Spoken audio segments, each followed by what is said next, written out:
Look at this chair. Is this a real chair? What if it isn't? Wrong. Cake. What we know as chair is a concept, an idea. What you call a chair is just an object that is trying to mimic the idea of chairness. What if there's a perfect, ultimate version of chair that exists in a special realm called the world of forms? This is where the perfect version of everything is stored. This perfect chair is eternal and unchanging. Plato believed that this is the real chair. The chair you are sitting on, however, is not the real chair. It's just a shadow, a copy of the perfect chair. The physical chair might break or get old. But the form of a chair, the ultimate idea of chairness, or what makes a chair, will exist forever in the world of forms. Plato thought the physical world we live in is like a reflection of the real world. The world of forms is where the perfect versions live. The perfect circle, the perfect dog, even the perfect idea of love. These things don't exist in the physical world. We only know about these forms because our souls, before we were born, lived in that perfect realm. Plato developed his theory of forms to the point where he divided existence into two realms. There is the world of sense experience, the empirical world, where nothing ever stays the same but is always in the process of change. Experience of it gives rise to opinions. This is the world of particulars. They are imperfect and fleeting, and they only partially reflect the forms. A beautiful painting or a beautiful building are particulars that participates in the form of beauty, but is not beauty itself. Plato's hierarchy moves from the imperfect and material to the abstract and perfect. There is also a world which is outside space and time, the realm of the forms. Among the forms, lower forms are the least abstract and closest to our physical realm, and deal with more concrete concepts. These include mathematical or geometrical forms.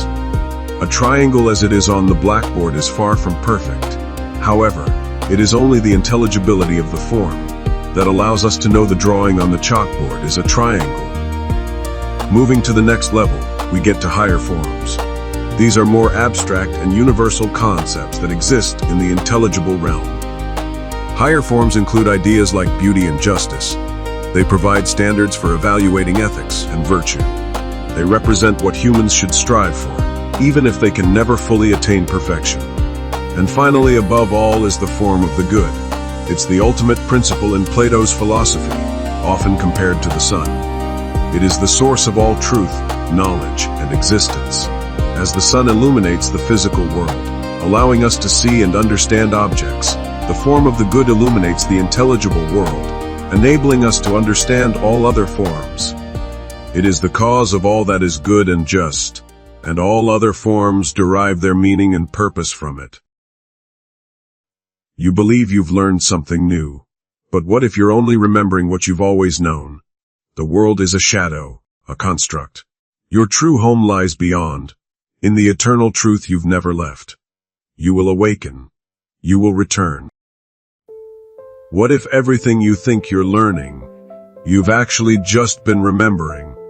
This is Plato's doctrine of recollection, a radical idea that knowledge isn't something we acquire from the outside world, but something already buried deep within us, waiting to be uncovered.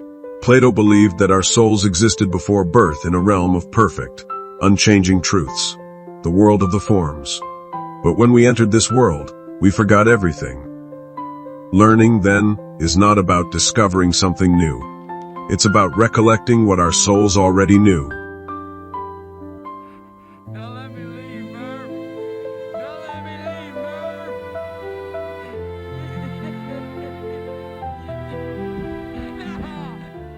Have you ever had a moment where you suddenly grasped a concept, as if it had always been there, just out of reach? That flash of understanding, that sudden realization, is, according to Plato, not learning in the traditional sense. It's a glimpse of something your soul once understood, something long forgotten but still within you.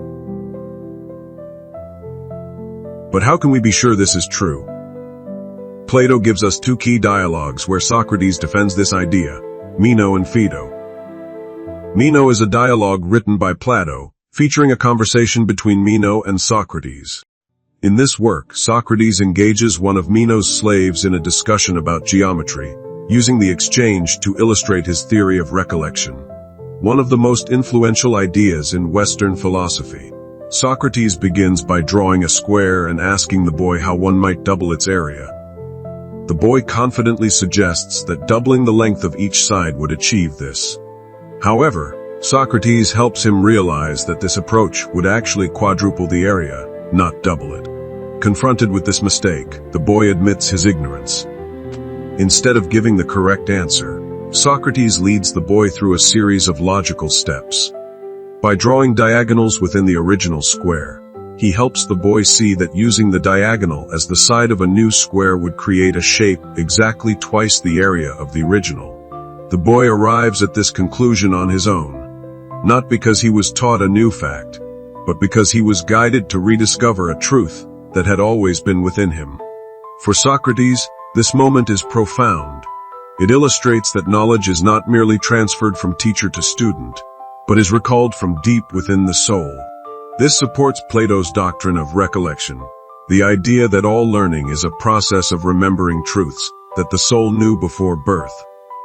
Even without formal education, the boy was able to uncover a mathematical truth simply by thinking through the problem, suggesting that knowledge is innate rather than learned from experience alone. But Plato doesn't stop there. In Phaedo, one of his most profound dialogues, Socrates takes this idea even further, connecting it to the immortality of the soul.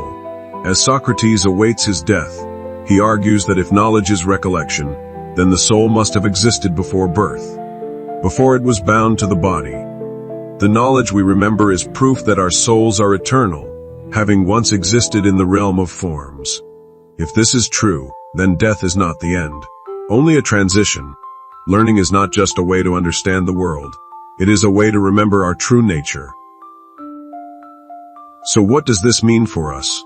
It means that truth is not something external, handed down to us by authorities, books, or institutions. It is something we must remember, something buried deep within ourselves. But most of us remain trapped in the cave of forgetfulness, mistaking fleeting experiences for real knowledge. Only those who question, who seek, who engage in deep reflection, only they can begin to recall the eternal truths hidden within.